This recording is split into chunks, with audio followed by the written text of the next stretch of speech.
It's you. I am a giant Don Bluth fan, something that started in my childhood. I absolutely love every one of his films. From his humble beginnings after leaving Disney making Banjo the Woodpile Cat in his garage, to his fantastic work on Secret of Nim, to big box office successes with Land Before Time and American Tail. Even his string of 90s flops like Rockadoodle and Thumbelina are beloved classics to me that filled a big part of my childhood.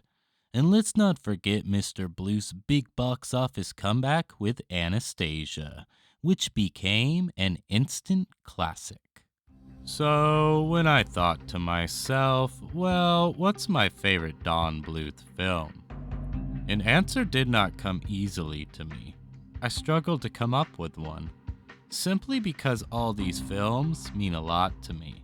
But in the end, there was only one that I just couldn't stand to see as anything but number one, and that is All Dogs Go to Heaven. What makes a favorite to someone can differ from person to person. So in this video, I'll be looking into my own personal reasons I feel All Dogs Go to Heaven is Don Bluth's best movie. So let's get this thing started. Boss, they feed it. Monster? Yeah, monsters. I said monsters. Monster? Geez, I mean, you're talking to Charlie here. I rescued you. Burt Reynolds is Charlie B. Barkin, a German Shepherd con artist. The character was designed specifically with Burt Reynolds in mind, and the animators would end up copying the actor's mannerisms for the character. So you can say Mr. Reynolds was meant to play Charlie. And that's how I always felt about it. Every time I think about All Dogs Go to Heaven and Charlie B. Barkin, I think of Burt Reynolds. One more time with your elbow. I'm going to rip it off and wave it at you. That cool bad boy, or in this case, bad dog, fits so well with one of the coolest actors of all time. And he does a really good job voicing the character. I mean, who could have done it better?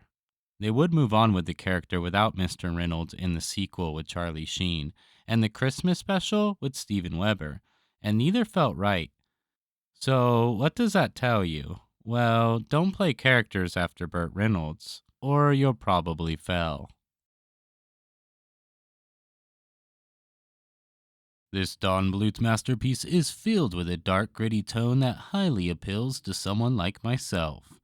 And for a children's movie, All Dogs Go to Heaven is loaded with mature themes, and this is not an unusual thing for a Don Bluth film.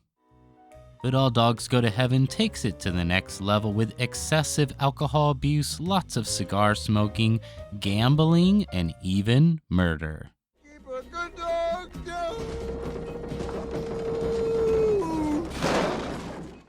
As dark and mature as all these things can be, and are for a children's film, it's what all the bad dogs are doing in the movie.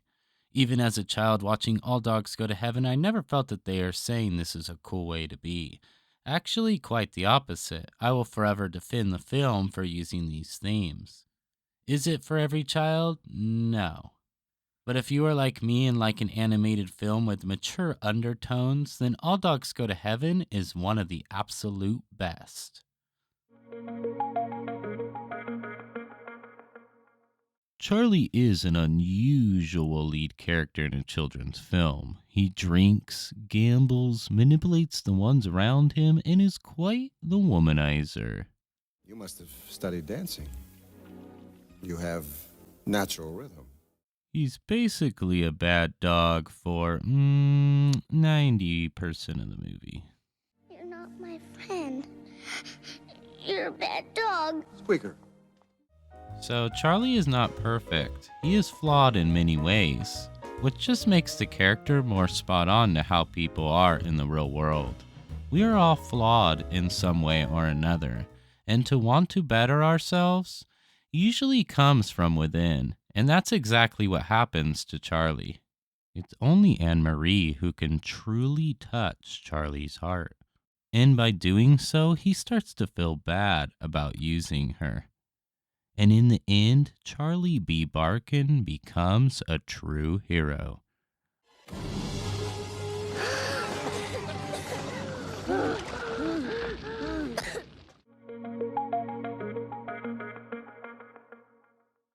Beauty is in the eye of the beholder. And to me, All Dogs Go to Heaven is amazing animation. With today's blinding bright colors and brightness in general, I feel I stand alone on this one, as All Dogs Go to Heaven is quite the opposite, with dark colors, brilliant shadowing, and amazing gloomy toned scenes. It can also be bright when it fits the mood, which is not often. I prefer this style of animation and coloring to today's. I can appreciate bright, beautiful colors in a cartoon, but it's not my favorite style. And like I said before, it's all in the eye of the beholder. There is no right or wrong answer to what style is better. It's whatever the individual connects with. And for me, I've always connected with the style of characters and coloring on Don Bluth films. And I feel All Dogs Go to Heaven's animation is absolutely stunning with brilliant visuals. All Dogs Go to Heaven was actually a moderate success at the box office, making $27 million off of a $13 million budget. It was just massively overshadowed by the competition of The Little Mermaid, which made over $84 million on its initial release. The film's success was much less than Don Bluth's two previous films, American Tail and A Land Before Time, which both made over $80 million at the box office. But the Bluth film would not die at the theaters, as it would become a sleeper hit.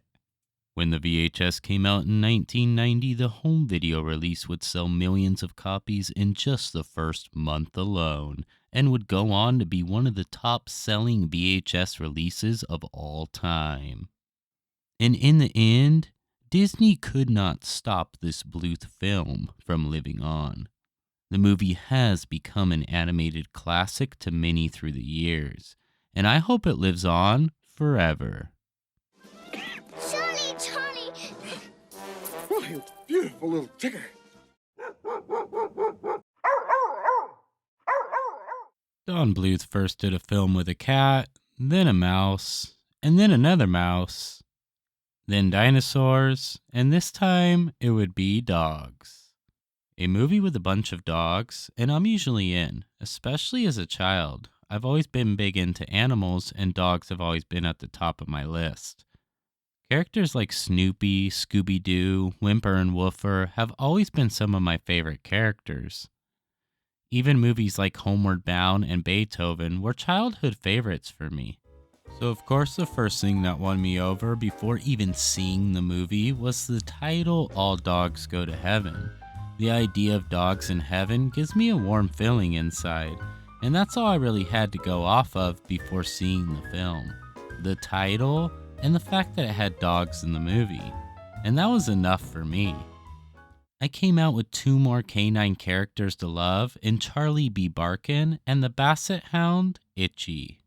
What kind of hood is this guy anyway? Giving dough to the pool without taking his cut. Try that again, you, and you are glue. Dom DeLuise was a consistent voice talent through the years in Don Bluth films. From the crow Jeremy in The Secret of Nim, to the troll Stanley in A Troll in Central Park, and my two favorite Dom DeLuise characters, Tiger from American Tail. My name's Tiger. What's yours? Five mouse squids. And Itchy from All Dogs Go to Heaven. Hey, boss! Maybe we should go out and come back in again. What makes me really like Itchy beyond being a hound dog is how well his character plays off Burt Reynolds' character, Charlie.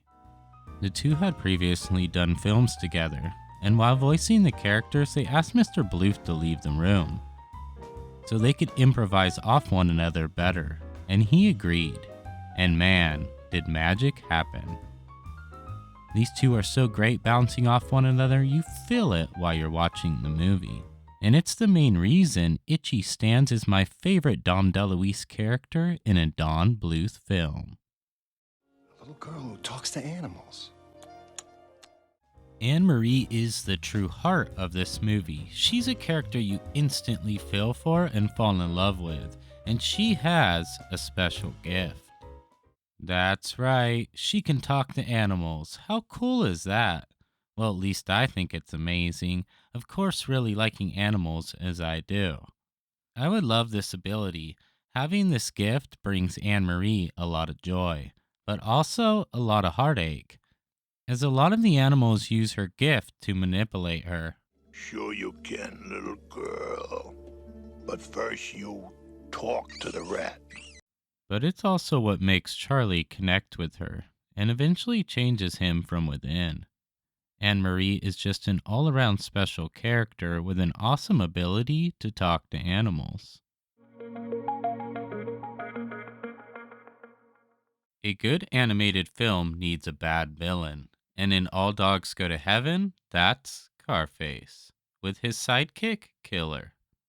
Carface is good at being evil, and he doesn't care about anyone, not even his sidekick, Killer. Stop fishing! Oh, you gotta stop it! Ooh, you won't like what you taste. They don't taste that good. You've been eating too much. He was also Charlie's partner until he decides to double cross him and then murder him. Yeah, that's right. This animated villain is a murderer. He's also the first to use Anne Marie for his own gain. You can also add theft, vandalism, abuse, kidnapping, gambling, and organized crime to his resume. And I'm sure there's a few others you could add to the list. You can say this All Dogs Go to Heaven antagonist is really bad to the core. Charlie has a dream sequence in the film where he is in hell. I would call this the greatest animated dream sequence ever. The visuals are amazing. The coloring, the character designs to the music is all top notch, and after 35 years of watching the film, I still sit there with my mouth open in awe of how amazing it is. I could not imagine a better depiction of hell than Mr. Bluth's in All Dogs Go to Heaven. The scene is so dark that after test screenings of the movie, they would cut parts out of the dream sequence, simply because they feared it would bring the film up to a PG-13 rating. Don Bluth himself has an uncut version of this that has never been released. So the question is, if the parts that made the cut are as insanely dark and scary as they are, then how crazy were the parts that got cut? 'Cause I need to know. To see All Dogs Go to Heaven in its uncut version would be a dream come true. But that being said, this dream sequence is still perfect. And maybe it should just be left alone, the way we all know and love it. Even though I have no doubt that Mr. Bluth's original vision would be the superior version. Either way, this dream sequence cannot be beat. It's amazing. And it's just another reason All Dogs Go to Heaven is Don Bluth's best movie.